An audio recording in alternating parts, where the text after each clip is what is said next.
Thank you. That was a lot of blarney, wasn't it? Ooh. Boy. Hyperbole, wasn't it? They're delighted to have you here, Martin. I should say, ladies and gentlemen, downhill from now on. Yeah, go on. if anyone has any questions for Sir Martin, we will try and get them in as best we can.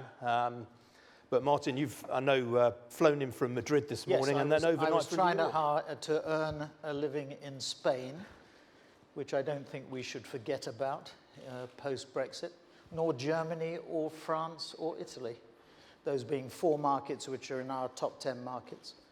So that, along with Brussels, paradoxically, certainly we at WPP have to continue to focus on. Yes, so I was trying to beat the drum in Spain this morning. So how are those markets going right now?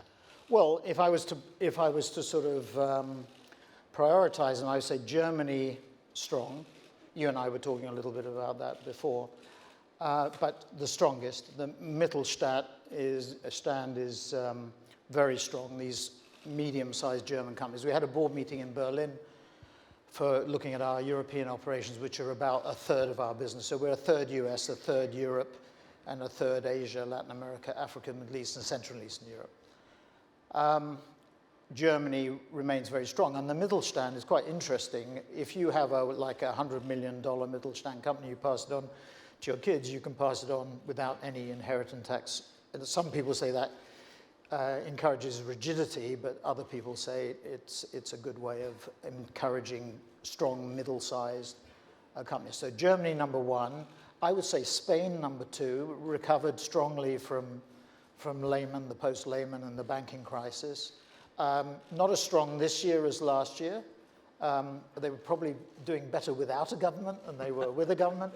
But this year, they have a government, a minority government, a coalition, so a bit fragile, but still doing well.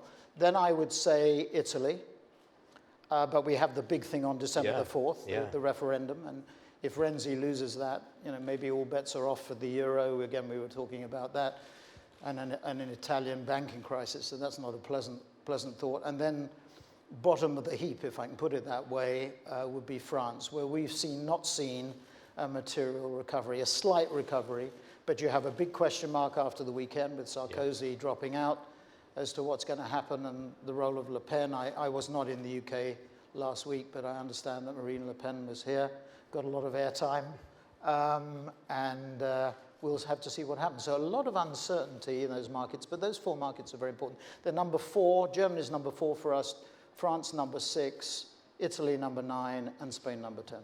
Now, the theme of the CBI conference this year is all about business in the new economy, about technology and disruption. But before we get onto that, I can't resist asking you your reflections about the state of things here in the UK post-Brexit. And I know you employ a lot of people from outside the UK in your UK business. I think you have something like 17,000 UK employees. Yes, so our total number of people is 200,000 one way or another, 113 countries. The 113th is Iran. Whether that survives, whether the agreement survives. You're not busting sanctions by doing Well, we're not busting sanctions. We have non-equity, 2 affiliations there. Actually, in terms of the new economy, we just affiliated with one Iranian business which has 9 subsidiaries in online and e-commerce activity. Because people forget, Iran is 83 million people, very sophisticated economy, 99.5% literacy rates for men and women, so very sophisticated. So 113 countries, 200,000 people. Here in the UK, UK is our 2nd largest business. Our worldwide revenues are $21 billion. US is about 6.5. UK is about 3.5, 2nd largest. China, about 1.7, is the 3rd biggest, Greater China. And we have 17,000 people here in the UK, of which about 15%, maybe a little bit more, are EU nationals. So extremely worried by the Home Secretary saying at one stage, you're going to have to give out the numbers, which we're perfectly happy to do, by the way. But it's the law of unintended consequences, what that does to people's minds. Yeah. So a little bit concerned, obviously, about that, and concerned about their status vis-a-vis the Brexit negotiations. As to the impact of Brexit on our business, I don't care what people say, is an increased level of uncertainty. And I certainly understand, and I think we at WPP understand the government wants to maintain flexibility in the negotiations with the EU. But what British business wants, and I'm sure everybody in this room wants, is more certainty. But given the differing objectives of the two parties, that's where we are. So increased levels of uncertainty are the enemy to growth, the enemy to decision-making, and the enemy to investment. And that's the critical issue. And given some of the uncertainties that we just talked about, whether it be France or Germany or Italy and the elections, what sort of Donald Trump will we really see, what China is going to do, what Russia is going to do, that level of uncertainty is debilitating. And I think will have an impact on the UK economy. The pain has been delayed somewhat, though. Yes, I mean, the work by the Governor of the Bank of England, Mark Carney, and I'm glad he's staying on, but I'd loved for him personally, I would like to have seen him stay his full term.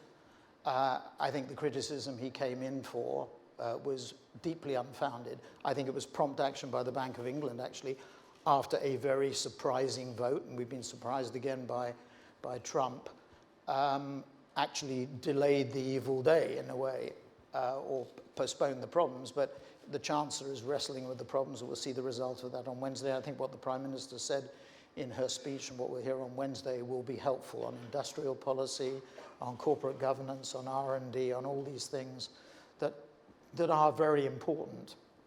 But I think the fundamental issue, my favorite question, like I asked this morning in Spain, is what is the thing that you worry about most? And the thing that I worry about most is not any of those things we talked about. It's the continued short-term focus of our clients. In a world that's growing slowly, where there's very little inflation and therefore very little pricing power, clients tend to focus on costs. And that's, I think, the issue. We know that the companies that are innovative and invest in brands, and obviously I'm talking my own book here, but invest in brands are the ones that succeed, that grow the top line fastest. You're never going to be able to cut your way to success, right? At least until you get to 100% market share, at least in theory, there's no limit to what you can top line. That is the critical issue, in my view.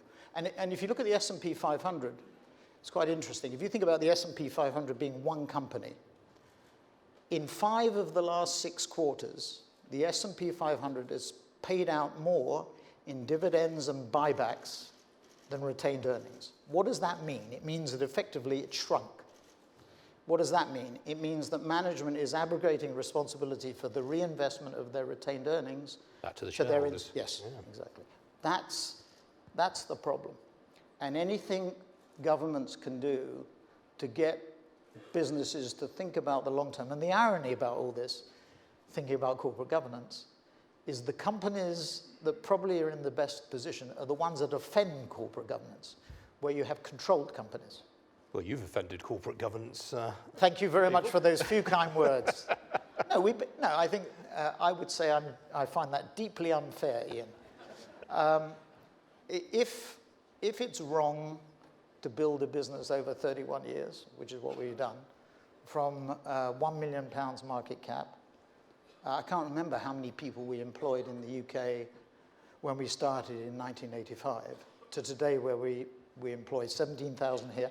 And by the way, in the last 4 years, we've increased the number of people in the company here in the UK from 12,000 to 17,000. If it's wrong to go from £1 million market cap to £21 billion market cap, mea culpa.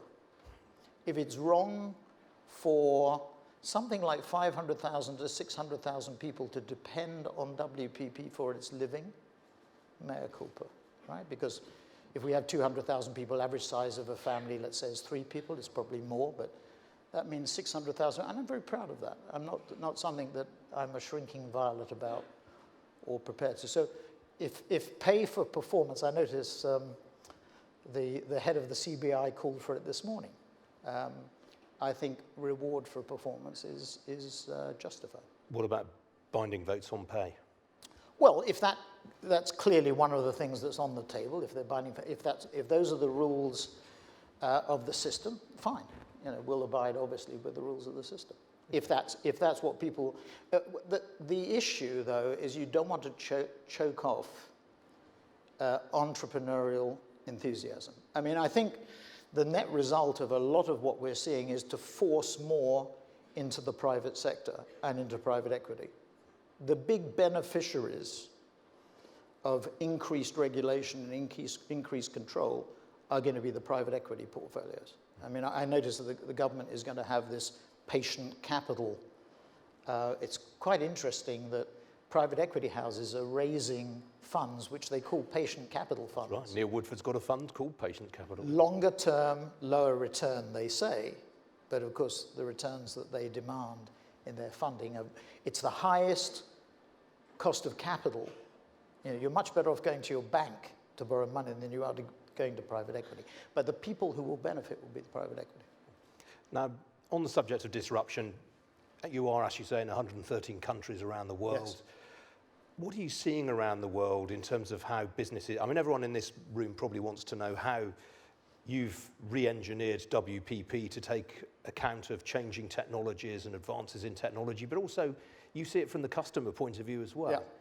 So there are two things I think that, and this is a bit apple pie and motherhood, and I apologize, it may sound simplistic, but I think it is the fundamental. The first big change is geographical, and the second is technology. So if I look at WPP, say in the year 2000, today we're $21 billion of revenues and $75 billion of billings, media billings, and a $30 billion market cap. A little bit less, $27, $28 billion market cap. If I went back 16 years, geographically, 10% of our business would have come from the BRICS and Next 11, or Asia, Latin America, Africa, Middle East, and Central Eastern Europe. Today, it's something like a third. If I went back to 2000, digital, and you've had you will have Matt Britton from Google, you've had Facebook on already today. If I went back to 2000, zero, basically digital. Today, 40% of our business is digital. So 50% at least of our revenues have changed from where they were 16 years ago. And if I came back with you, you'll be here in 16 years' time. I doubt whether I will be. If we came back in 16 years' time, I'm willing to bet with you that more than 50% of our revenues will change.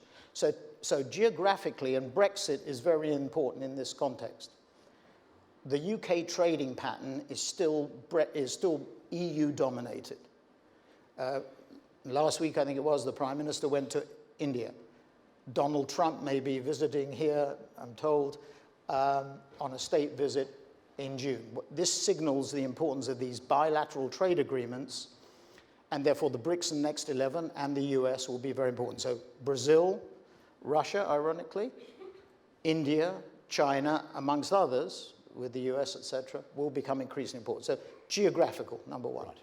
On technology, obviously the rise of new media has been critically important. So if I look at our $75 billion media billings portfolio, our biggest investment this year will be in Google. You'll hear from Matt Britton later. We will invest about, on behalf of our clients, about $5.5 billion in Google.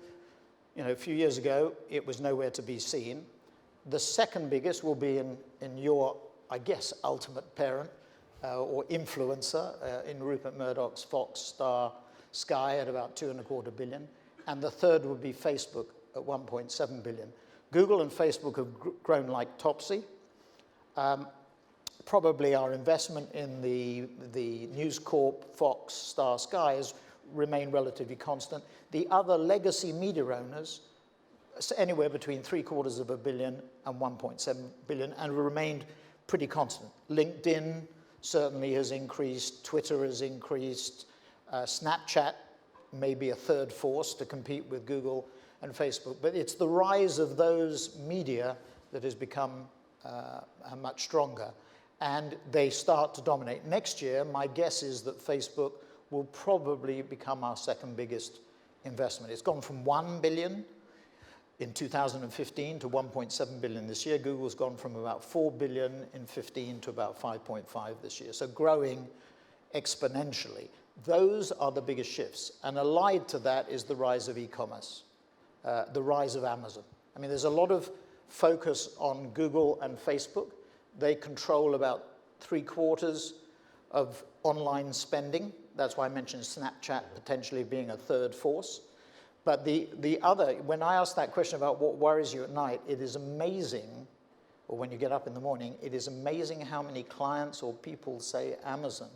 That is, in my view, going to become the biggest issue for a number of businesses, not just packaged goods companies, or clothing companies, or diapers companies, or razor blades, or whatever it is, but content. Yeah. You look at Amazon Prime, you look at the investment that Jeff Bezos, when Jeremy Clarkson left the BBC, there's an apocryphal story that he went into Amazon the first day and said, "What's the budget?" And they turned around and said, "Budget? How do you spell that?"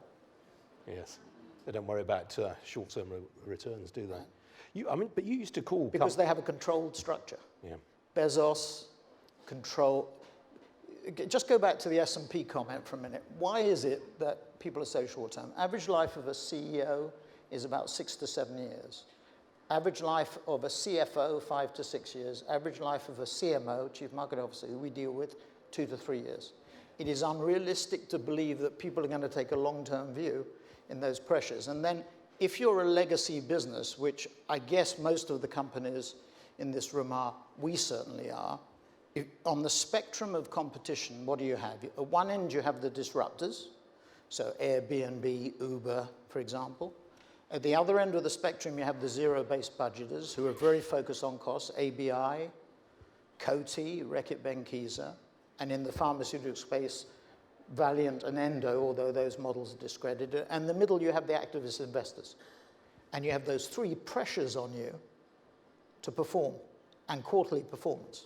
And if you don't make the quarterly performance, you're gone. Yeah, yeah. The controlled structure, Bezos, it doesn't matter. Since 1998 at least. 94. And he one quarter he will do reasonably well, and next quarter he doesn't have to worry about it. So and that's where private equity also has the advantage. So these structures are really important. But you used to call Google a frenemy. Still is. It's a friendlier frenemy than it was. But Google and Facebook, I just want to make this, because we were talking a little bit about this for a moment.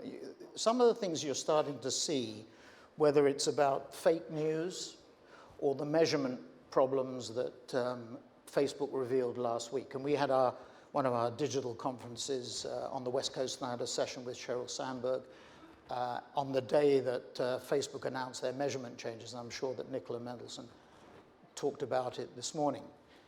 That plus fake news, the Pope endorses Donald Trump, was the top fake news item around the election. Don't know too much about amazing, amazing. That demonstrates that Google and Facebook are not technology companies. They are media companies. And there is no good them saying, we're digital engineers who have these digital spanners and we're tightening the digital pipes. They are responsible for the content that flows through the pipes. Just like Jeremy or Rupert or James or Lachlan are responsible there, or Bob Iger or Les Moonves or Adam Crozier is responsible for the content on their media. It is the same with Google and Facebook. And the really interesting thing about fake news and about the measurement issues is they're now starting to understand, I think, that they are responsible. And if you have hate stuff, hate email, or hate content, you have to do something about it. You can't just wash your hands of it and say, it's nothing to do with me. Yeah. Now, back to the United States, you mentioned Donald Trump election, which hasn't really been discussed an awful lot on this platform this morning. I mean, you know him, first of all. Well, I know members of the family. Ivanka, somebody who produces a daughter like Ivanka, I've just had a daughter for the first time a couple of weeks ago. Anybody who produces a daughter like Ivanka can't be all bad. So the honest truth is that we don't know which Donald we're going to see. The market's assuming it's going to be the good one that believes in cutting corporation taxes. Yeah, I think the good one, well, I think Trump is good for business in the short to medium term. Maybe I shouldn't say this, but I will. It became apparent to me before the election, not that I thought it would influence the result, that when you looked into the eyes of some CEOs, not all, but some, and you said, do you really mean to tell me you think Hillary Clinton will be better for your business than Donald Trump, that you got a few knowing, sort of heads nodding, that some of the rhetoric that Hillary Clinton had, for example, in relation to the pharmaceutical industry, was so strong that it did worry some corporates, irrespective of the unacceptable stuff that Trump said in relation to women and minorities, or not even minorities, but major segments of the population, which you and I think any right-minded individual would object very strongly to. Having said that, in the short to medium term, I think the markets are right. The equity markets have risen, bond markets have fallen. What it means is, ironically, there's a parallel to the UK. I understand on Wednesday the Chancellor will announce infrastructure spending of a couple of billion or whatever it is a year. That's good news for Keynesians. Larry Summers, a Keynesian economist, and Donald Trump agree on this. Yeah, but is he going to get it through Congress, though? I think he probably will, because you have now a Republican-led Congress and a Republican control. I mean, the irony about all this is 2 days before the election, everybody was forecasting Democratic president, Democratic Senate, and it hasn't turned out. It's precisely the reverse. So I think the odds are that we will get infrastructure spending, that there will be more inflation, that there will be a rise in interest rates. The Fed, either December or beyond, will start to raise interest rates. That will be good for equities, not so good for bonds. My worry is that with heavy deficit government spending and a deficit of significant proportions, which Donald Trump railed against in the course of the election, that at some point in time we get into the boom and bust cycle that we were in a few years ago. And the same thing would apply here. Now, in the meantime, equity markets will adjust for it. So I think ironically, or paradoxically, Trump will be good for the markets in the short to medium term. We don't know what's going to happen internationally. Russian relationships may improve. We had a business expropriated by the Russian government, and I have got to tell you that the Russian government, in our contacts with the Russian government, have no relationship with the British government at all. You went to see the ambassador, didn't you? I did. And the Russian ambassador said to me that, if we have a message for the British government, we tell the Americans, which is a bit chilling. Yeah. And we were expropriated effectively on one of our businesses. And Russia is, as I am Ukrainian, half of me is Ukrainian, second generation. The other half is Polish and Romanian. So I have a soft spot for immigration, second generation. I think that's really important. So what are relationships with Russia going to be like? China is our third largest market. I'm chairman still, or just finished my term as chairman of the mayor of Shanghai's council. And obviously Shanghai being probably the most important, or one of the two most important cities in China. So relationships with those countries are critically important. What's going to happen? We saw already a bit of the vacuum being filled at the Asian conference in Peru, being filled by China, and China with its Belt and Road policy, Asian Investment Bank, starting to exert influence, which maybe a Trump presidency will not be worried about, but will have significant implications for patterns of commerce. Yeah, I mean, the Chinese were very opposed to the TPP, which Trump has obviously said he's going to tear up. So that's potentially... Well, as did Hillary. Yeah. Some people believe that Hillary lost her credibility when she drafted it originally, didn't she? Yes, yeah.